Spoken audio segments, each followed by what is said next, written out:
नमस्कार, आर्य न्यूज देख रहे हैं आप। मैं हूं आपके साथ पल्लवी सिंह। रुक करेंगे छत्तीसगढ़ और मध्य प्रदेश की खबरों की ओर। शुरुआत करते हैं छत्तीसगढ़ से, जहां पर अक्षय तिहार यानी कि अक्षय तृतीया माटी पूजन दिवस के रूप में मनाया गया।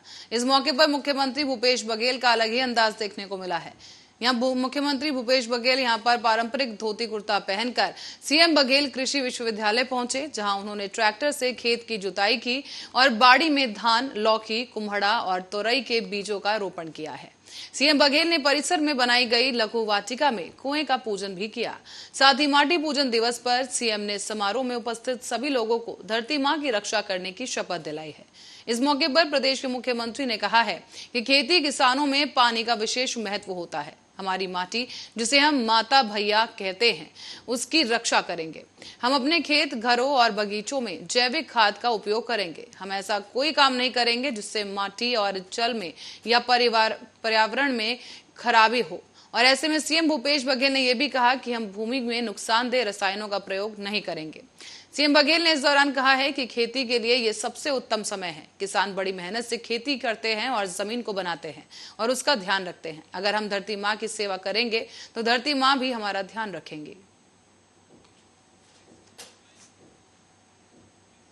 इसी बीच छत्तीसगढ़ में उग्रवादी प्रभावित नारायणपुर जिले में बुधवार को नक्सलियों के साथ मुठभेड़ में जिला रिजर्व गार्ड का एक हेड कांस्टेबल शहीद हो गया है। पुलिस महानिरीक्षक बस्तर रेंज के सुंदराराज पी ने बताया है कि इस झड़प में छोटे डोंगर थाना क्षेत्र के तलार गुफा मुंगारी इलाके में जंगल में सुबह करीब 8:15 बजे ये मुठभेड़ हुई, जब विभिन्न सुरक्षा बलों की एक संयुक्त टीम तलाशी अभियान पर निकली थी। पुलिस महानिरीक्षक ने कहा है कि डीआरजी और भारत तिब्बत सीमा पुलिस से संबंधित कर्मियों के संयुक्त दस्ते ने मंगलवार को नारायणपुर में दंतेवाड़ा अंतर जिला सीमा पर पल्ली बरसूर अक्ष के साथ अभियान शुरू किया था। यह भी कहा गया है कि जब डीआरजी का एक गश्ती दल बुधवार की सुबह तुलार गुफा और मुंगारी के बीच जंगलों की घेराबंदी कर रहा था, तो उस वक्त उग्रवादियों के एक समूह ने उस पर भारी गोलाबारी की। इसके बाद मुठभेड़ शुरू हो गई।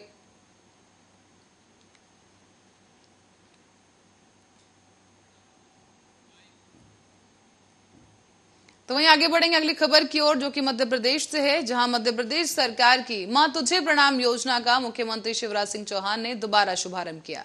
इस योजना की शुरुआत में सबसे पहले 196 लाडली लक्ष्मी बेटियां बाघा बॉर्डर के लिए रवाना किया गया और मुख्यमंत्री शिवराज सिंह चौहान ने रविंद्र भवन में दोबारा मां तुझे प्रणाम योजना का शुभारंभ अवसर पर कहा कि मैं आज भगवान से प्रार्थना करता हूं कि मेरी बेटियां पर अपनी कृपा और आशीर्वाद की वर्षा करते रहना। इनके पांव में कांटा ना गड़े, इनको जीवन की हर खुशी मिले, जिससे देश और समाज की प्रगति में मेरी बेटियां अपना योगदान दे सके। मुख्यमंत्री ने मां तुझे प्रणाम कार्यक्रम के बारे में भी बताया और इसके उद्देश्य में देशभक्ति का भाव पैदा करना भी बताया। उन्होंने कहा है कि गांव की मिट्टी को ले जाकर हमारे देश की रक्षा करने वाले सैनिकों के माथे पर तिलक करेंगे और वहां की मिट्टी का तिलक लगा कर आएंगे।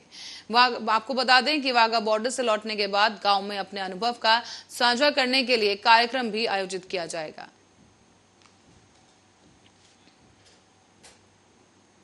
और इसी बीच जांजगीर चांपा जिले में इन दिनों रेत माफियाओं के हौसले और भी ज्यादा बुलंद होते नजर आ रहे हैं। यहाँ आपको बता दें कि अधिकारियों के संरक्षण में माफिया खुलेआम नदियों से रेत का उत्खनन कर रहे हैं। तो वहीं एक तरफ सरकार ने अवैध मरूम और रेत खनन पर रोक लगाने के लिए सभी जिलों में आदेश जारी करते हुए अधिकारियों को उन उत्खनन पर रोक लगाने के सख्त निर्देश दिए। इसके बावजूद भी जिले में उत्खनन जारी है। गौरतलब है कि इस मामले में विभागीय अधिकारी मूक दर्शक बने बैठे।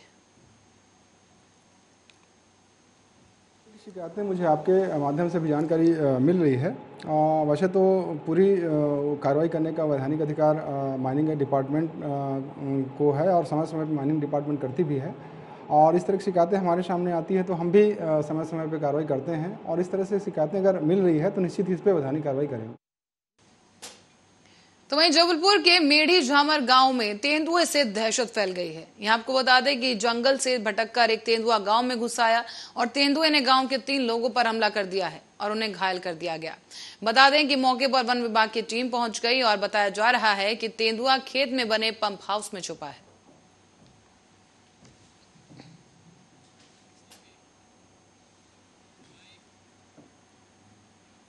खबर जबलपुर से है, जहां जबलपुर के कलोन गांव में नाबालिग विवाह को अंजाम दिया गया।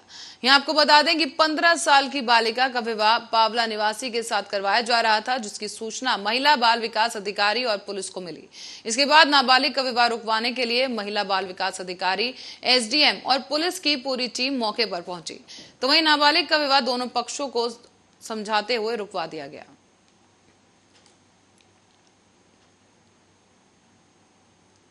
लिए हमको शिकायत प्राप्त हुई थी कि ग्राम कुलोन, ग्राम पंचायत छपरट में कुमारी गायत्री पिता गोविंद सिंह, जिसकी उम्र 15 वर्ष है लगभग, उसका बाल विवाह अजय निवासी पावला के साथ होने वाला है। चूँकि ये नाबालिग है, 15 साल की है, तो इसका विवाह रुकवाना था हमको। तो जैसे ही हमको शिकायत प्राप्त हुई, हम तत्काल मौके पे पहुँचे। हमारे सहयोग में पुलिस टीम भी शेखपुरा से पहुँची और हमने मौके पे। इसी बीच मुस्लिम समुदाय द्वारा एक माह से रोजे में पाबंदियों से रखने के बावजूद आज ईद का त्योहार जो है धूमधाम के साथ मनाया गया। और इस दौरान सुबह से ही मुस्लिम समुदाय के लोग शहर की अलग अलग मस्जिदों में जाकर ईद की नमाज अदा करते हुए नजर आए। उसके बाद एक दूसरे को गले लगाकर आपसी भाईचारे का संदेश देकर ईद मुबारक दी गई। बताया गया है कि ईद की मुख्य नमाज रानीताल स्थित आगा चौक मस्जिद में अदा की गई, जहां सैकड़ों की संख्या में मुस्लिम भाइयों ने मुफ्ती अंजाम मध्य प्रदेश मौलाना मुशाहिद कादरी के साथ नमाज अदा की। इसके साथ ही मुफ्ती आजम मध्य प्रदेश के देश और प्रदेश में अमन और शांति के लिए अल्लाह से दुआ मांगते नजर आए।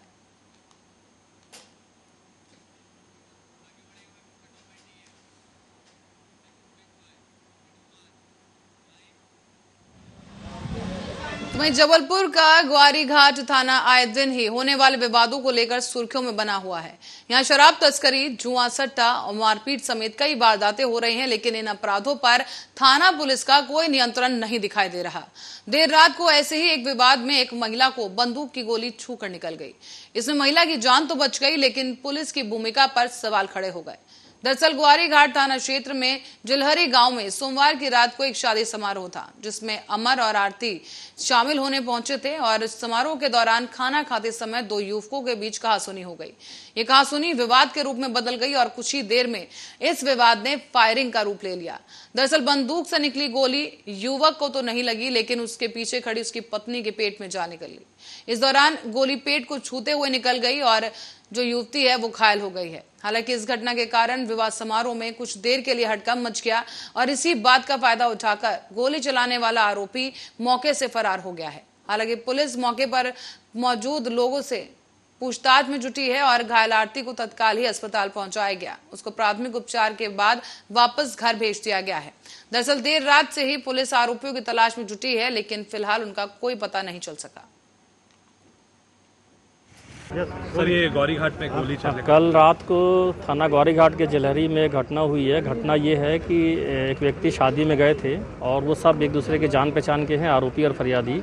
तो खाना खाते समय किसी बात को लेकर विवाद हुआ और तो इस पे से जो फरियादी पार्टी है उसको जो है भरत ठाकुर ने जेब से निकाल के उसने गोली मार दी। तो गोली उसको कहीं लगी नहीं है, पेट के नीचे से छूती हुई निकल गई। और जो उसकी पत्नी के साथ हुआ ये, क्योंकि पत्नी ने बीच बचाव किया था, आरती अहिरवार ने, और बिल्कुल वो ठीक है, उसको कोई भर्ती नहीं है कहीं की। सर, ये तो वहीं मध्य प्रदेश के कदराबाद गांव में एक खेत में दो हिरण मृत अवस्था में पाए गए। आपको यहां बता दें कि डायल 100 के आरक्षक ने बताया है कि सूचना मिली थी कि जिसके बाद मौके पर पुलिस पहुंची तो दो हिरण 100 मीटर की दूरी पर मृत अवस्था में पाए गए हैं। इसकी सूचना वन विभाग को भी दी गई है और सूचना देने के काफी देर बाद वन विभाग की टीम मौके पर पहुंची। काफी देर बाद गांव के लोग और पुलिस प्रशासन भी घटनास्थल पर पहुंचे। तो वहीं दोनों हिरण के पास किसी प्रकार की लाइट के तार नहीं पाए गए, जिससे करंट से मौत की बात से इनकार किया जा रहा है।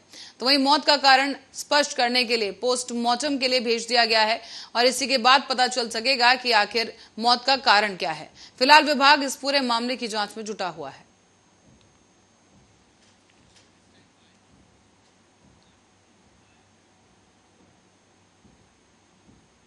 और इसी बीच मुख्यमंत्री शिवराज सिंह चौहान की अध्यक्षता में बुधवार को वल्लभ भवन में कैबिनेट की एक बैठक आयोजित की गई। यहां आपको बता दें कि बैठक में कई अहम प्रस्तावों को मंजूरी मिली और प्रदेश सरकार ने मंदिर के पुजारियों को 5,000 रुपए मासिक मानदेय देने का फैसला किया है। तो साथ ही इस दौरान सामान्य वर्ग के निर्धन परिवार भी अब गरीबी रेखा की सभी योजनाओं का लाभ उठा सकेंगे। इस फैसले पर भी कैबिनेट की मोहर लगी है। बता दें कि प्रदेश में ऊर्जा संरक्षण के लिए मंत्रियों के बंगलों और सरकारी दफ्तरों पर सौर ऊर्जा यूनिट लगाने का फैसला लिया गया। कमेटी ने कोरोना काल में बिजली बिलों को माफ करने का अनुसमर्थन किया है और इस फैसले में 88 लाख परिवार लाभान्वित हुए। तो वहीं कैबिनेट बैठक में प्रदेश के 925 वन गांव में से करीब 827 गांव को राजस्व गांव में बदलने पर मोहर लगाई गई। तो वहीं 1250 मेगावाट क्षमता के सौर संयंत्र स्थापित करने पर भी फैसला लिया गया है।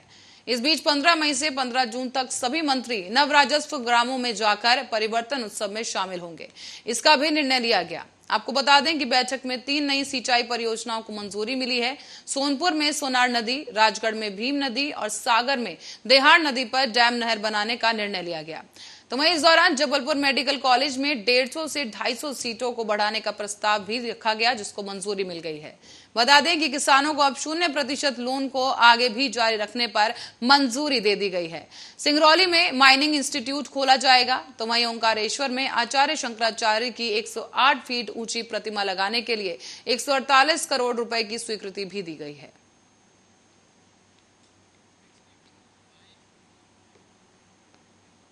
और मध्य प्रदेश के मुरैना जिले में 6 साल की बच्ची के साथ दुष्कर्म का मामला सामने आया है। आपको बता दें कि जानकारी के अनुसार खिचौरा गांव में मंगलवार की रात को एक बच्ची के साथ रेप किया गया। पुलिस ने बताया है कि बच्ची की उम्र करीब 6 साल है और मंगलवार की रात को करीब 8:30 बजे बच्ची पिता के लिए बीड़ी लेने दुकान पर गई थी। दुकानदार ने बच्ची को चॉकलेट का लालच देकर पीछे वाले कमरे में उसे ले गया, जहां आरोपी ने बच्ची के साथ दुष्कर्म किया है। बाद में बच्ची को वहां से भगा दिया गया। पीड़ित बच्ची किसी तरह रोते हुए अपने घर पहुंची, जहां परिजनों को उसने आपबीती सुनाई। फिलहाल परिजनों को बच्ची की जब आपबीती पता चली तो उसको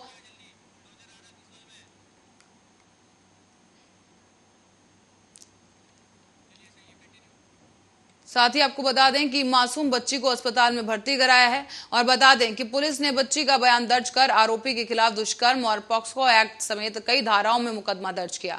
साथ ही आरोपी मौके से फिलहाल फरार बताया जा रहा है और घटना के पता चलते ही गांव में हंगामा खड़ा हो गया। आरोपी को पकड़ने के लिए पुलिस ने कई जगह दबिश भी दी और बुधवार की सुबह प्रशासन की टीम बुलडोजर लेकर आरोपी के घर पहुंच गई है। इस दौरान एसडीएम जौरा और एसडीओपी की मौजूदगी में आरोपी के घर पर बुलडोजर चलाकर उसे तोड़ दिया गया है।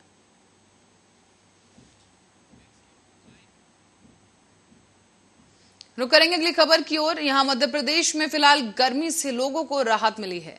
आपको बता दें कि बादल होने की वजह से तापमान में गिरावट जारी है। जबलपुर और आसपास के इलाकों में बारिश का माहौल है। वर्तमान में भी 4 मौसम प्रणालियां एक्टिव हैं, जिसकी वजह से प्रदेश का मौसम ठंडा बना हुआ है। हालांकि पश्चिमी विक्षोभ के आगे बढ़ने के बाद 1-2 दिन में मौसम फिर से एक बार करवट लेगा और तापमान बढ़ सकता है। अगले 24 घंटों के लिए 9 जिलों में आंधी और बारिश का अलर्ट है। और बता दें आपको कि मौसम केंद्र की रिपोर्ट कहती है कि पिछले 24 घंटों के दौरान प्रदेश के जबलपुर संभाग के जिलों में कहीं कहीं बारिश दर्ज की गई। अगले 24 घंटों की अगर बात की जाए तो मौसम विभाग के मुताबिक छिंदवाड़ा, अनूपपुर, सिवानी, कटनी, सतना, रीवा, सीधी, सिंगरौली, जबलपुर जैसे तमाम जिलों में बारिश या फिर गरज चमक के साथ बौछारें पड़ सकती हैं। यहाँ हवा की गति भी 30 से 40 किलोमीटर प्रति घंटा रह सकती है और उपरोक्त सभी जिलों के लिए येलो अलर्ट जारी किया जा चुका है। मौसम विभाग के अनुसार 4 मौसम प्रणालियों के कारण से मिल रही नमी से मध्य प्रदेश में कहीं कहीं आंशिक बादल बने हुए हैं। ये मौसम प्रणालियां इस प्रकार हैं कि दक्षिण पूर्वी उत्तर प्रदेश पर एक चक्रवात मौजूद है। पाकिस्तान के आसपास एक पश्चिमी विक्षोभ सक्रिय है। पंजाब से दक्षिणी उत्तर प्रदेश से होकर मणिपुर तक एक ट्रफ लाइन बनी हुई है। तो वहीं विदर्भ से लेकर तमिलनाडु तक भी एक ट्रफ लाइन मौजूद है। और मौसम की जानकारों की माने तो 7 मई से लेकर एक चक्रवात बंगाल की खाड़ी में बन रहा है।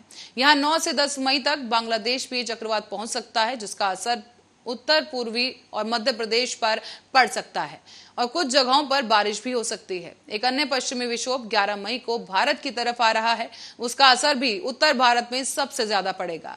तो वहीं मध्य प्रदेश के मौसम को भी ये प्रभावित कर सकता है।